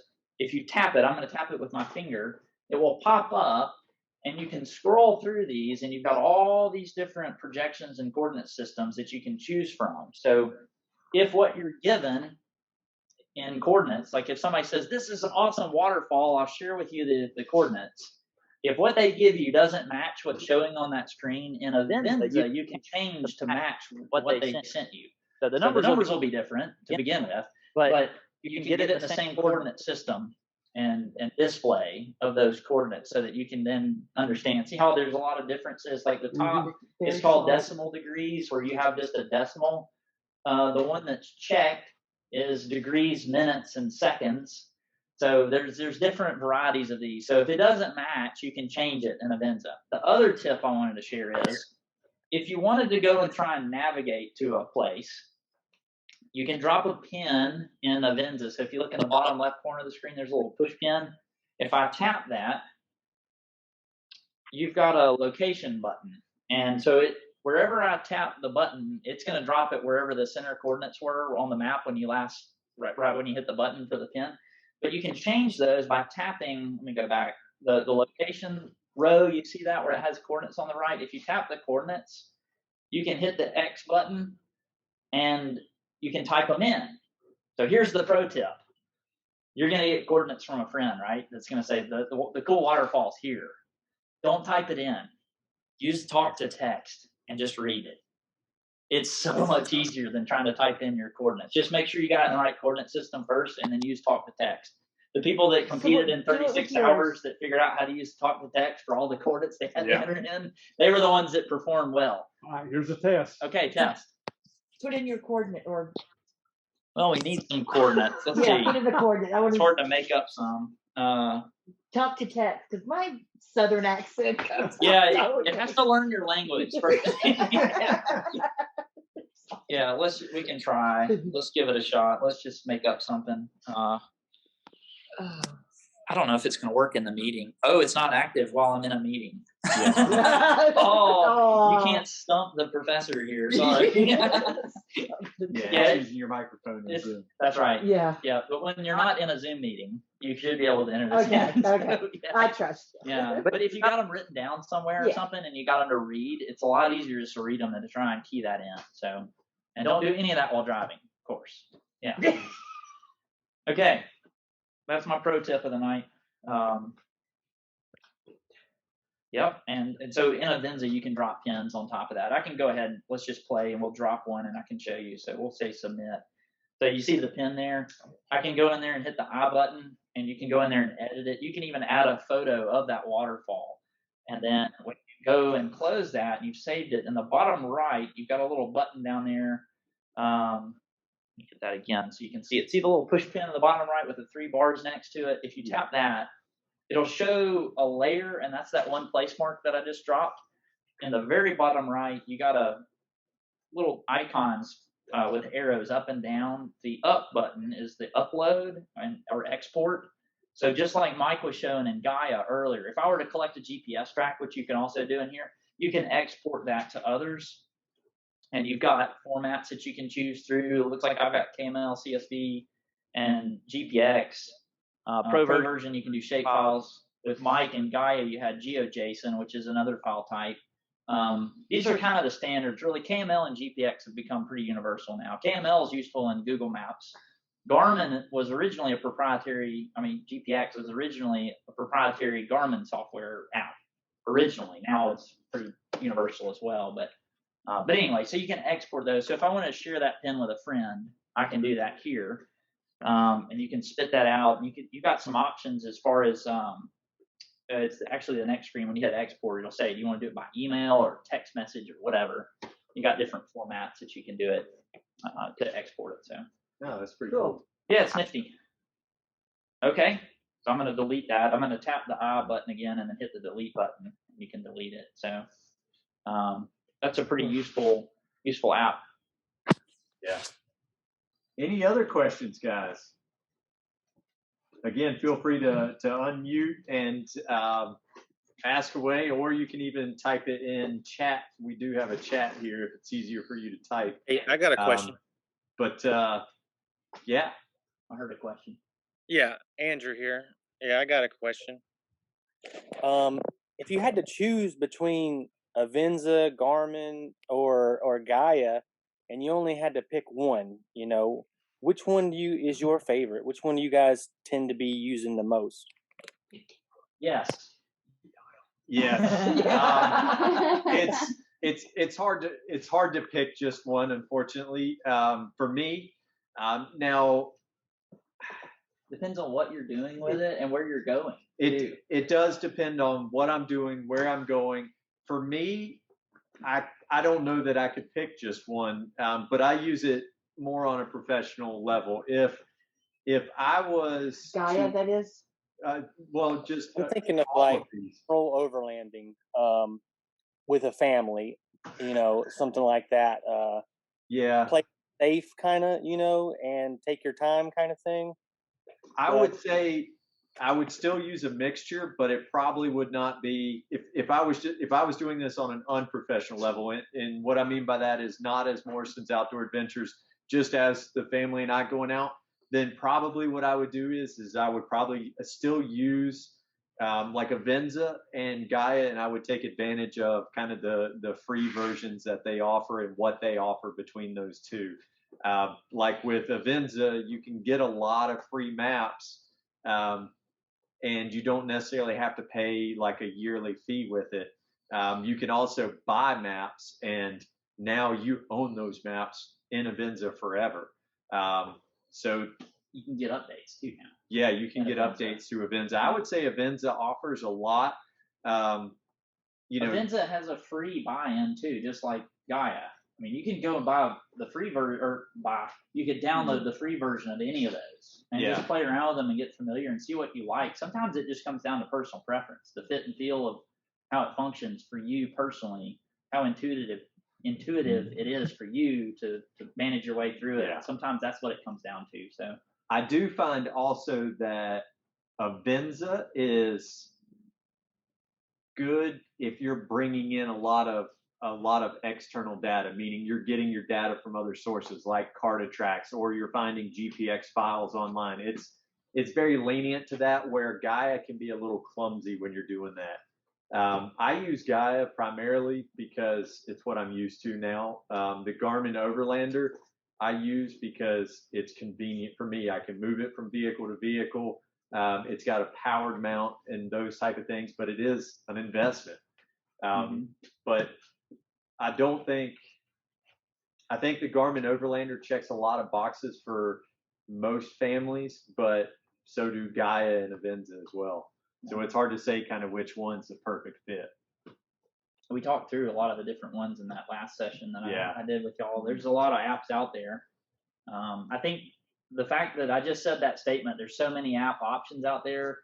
That's why I usually try and steer people to stick with, for hardware, just stick with their phone or maybe an iPad or a tablet, just because it's kind of a hardware you probably already have or not a big investment over what you already have. The Garmin Overlander is an independent piece of hardware that's useful, but it doesn't do a lot more than what it does. So what it does pretty well, but it doesn't do anything else much. So you've already got it.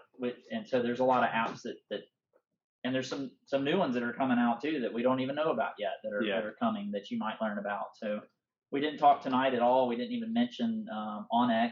That's another option. It's just kind of a matter of what you feel comfortable with. And what available information is inside the app. I think the biggest advantage to me that I see in Gaia is its accessibility to a lot of different maps and a lot of different layers that you can bring in and pretty easily toggle through. Avenza is a little clunky because you got to go and download individual maps to have some base layer, whereas Gaia, you can just turn them on and off if you're paying for the premium. But what's the premium cost? What level are you at? Do you remember so I pay it's like for 5 years, and I pay like $129 for 3 years for $129. For Gaia? Yeah. Do the math. That doesn't come out a whole lot. I mean, that's these days 2 or 3 tanks of gas, and right. I mean, really. I mean, it could save you 2 or 3 tanks of gas if you do your research and have a good tool like that. So. But I think that's the biggest value of Gaia is the ability to go through there and toggle through all the different layers. That is really useful to be able to just quickly go and grab what you need, from multi-vehicle use maps to National Geographic maps to all the different options. You scroll through them pretty quickly. There's a lot that you can there's access, even more. So some of those are just like the common ones that I use, but when you do sign up for premium with Gaia, they do share, like you can even see where you're going to have cell coverage if you have Verizon, like that's in their premium layers. So you can tell, like, okay, if I'm going on this trip and I have to have cell connectivity, you do have that option with Gaia. Hopefully, Andrew, that doesn't muddy the water too much. Kind of like I said, the last class, there is no perfect answer, unfortunately. There's no like magic device. Okay, I got another question too. I went on some trails recently. I was using an app called All Trails, and it kind of maps. I was going on some trails that weren't previously mapped, so I was trying to map them for All Trails, and there were so many hunting trails and stuff, and you got turned around real quick, and you can get lost real easy. So, are any of those apps? Are you able to make a new trail and mark it on any of those apps, or if you go off of your selected trail that you mapped, if you're going off of it accidentally, um, does it save that for you or show you that don't go that way next time? Other than you going in manually and doing it, does any of that stuff save automatic or anything, or If what's if your you strategy? if you are, say, recording a track and you're driving some Forest Service roads and you turn onto a Forest Service road, and it comes to a dead end or it comes to a gate, it will record that track. Avenza, Gaia, and most of the different ones out there, even like the Garmin Overlander, it'll record that track, but it's still up to you to kind of enter that information at a later date. Whether it's dropping a pin there or just saying dropping a pin and putting in the notes, hey, there's a gate here and there's no access, for example. There's no way like to, other than just looking at the track and seeing that you went down this trail and turned around and came back out, that it's going to kind of lay that out for you. Okay, Most yeah, of them give you breadcrumbs. Is that what it's called? Kind of like. yeah, Well, that's how they what I was track looking you. for. Okay. Breadcrumbs. Go ahead, Andrew. Sorry. Yeah, that was a great. That was what she said was what I was thinking of. Yeah, that's it. That's all I had. Thank you. Awesome. What road were you on? Where were you? Curious. Well, I'm in Fort Bragg, North Carolina, Okay. and there's a lot of military trails. There's a lot of hunting trails.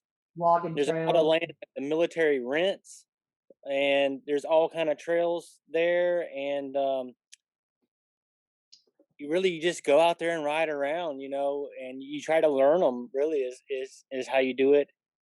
And I got turned around one time, and it got dark, and man, I couldn't figure out the way I came, and there were tire marks everywhere, going every which way, so I couldn't follow my own tire marks out.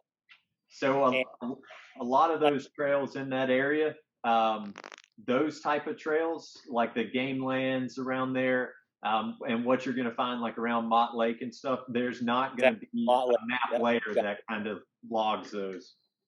Yeah, I think it's so close to the military there. They I don't know. A lot of the maps don't work there. At least the little apps that I've been using.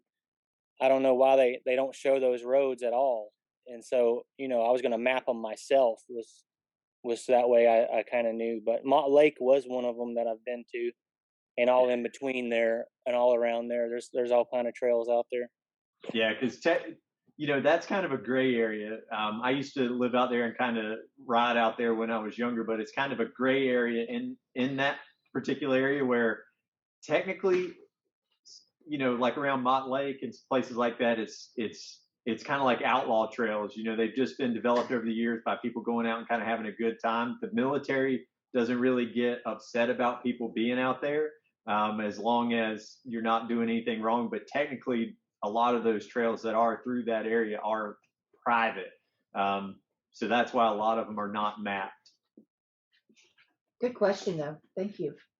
Yeah, so that's what makes it kind of hard through that area. And even in like game lands and stuff like that, which they'll have just kind of dirt roads, and you'll end up in those game lands. And even though they allow people to ride through there, it's not necessarily going to have like a mapped route for you to go through. So that's a really hard gray area, because you could end up somewhere where it is kind of illegal to ride on.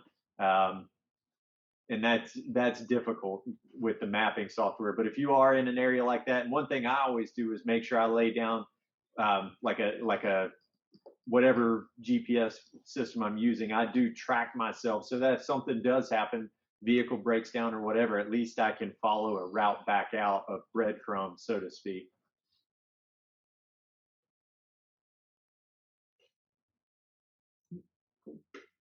Awesome. Anybody else? Good? All right, guys. So anything to add, Jake? talked out. All talked out. All right. So thank you guys for joining us tonight. Again, make sure that you guys give us your input back. You can send an email to myself or Sarah, or a Facebook message. It's Mike at Morrison's Outdoor Adventures, Sarah at morrisonsoutdooradventures.com.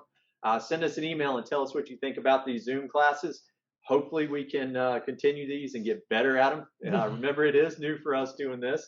Definitely want to thank Jake with Cardo Tracks for coming out and kind of giving us this input. It's always nice to bring in a subject matter expert on this type of thing to tell us about maps.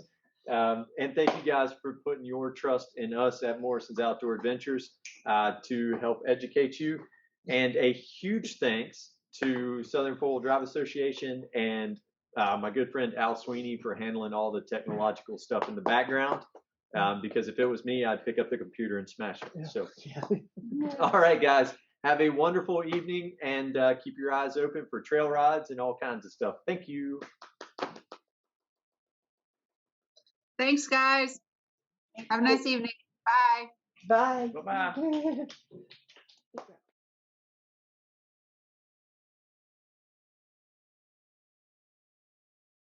For joining us tonight.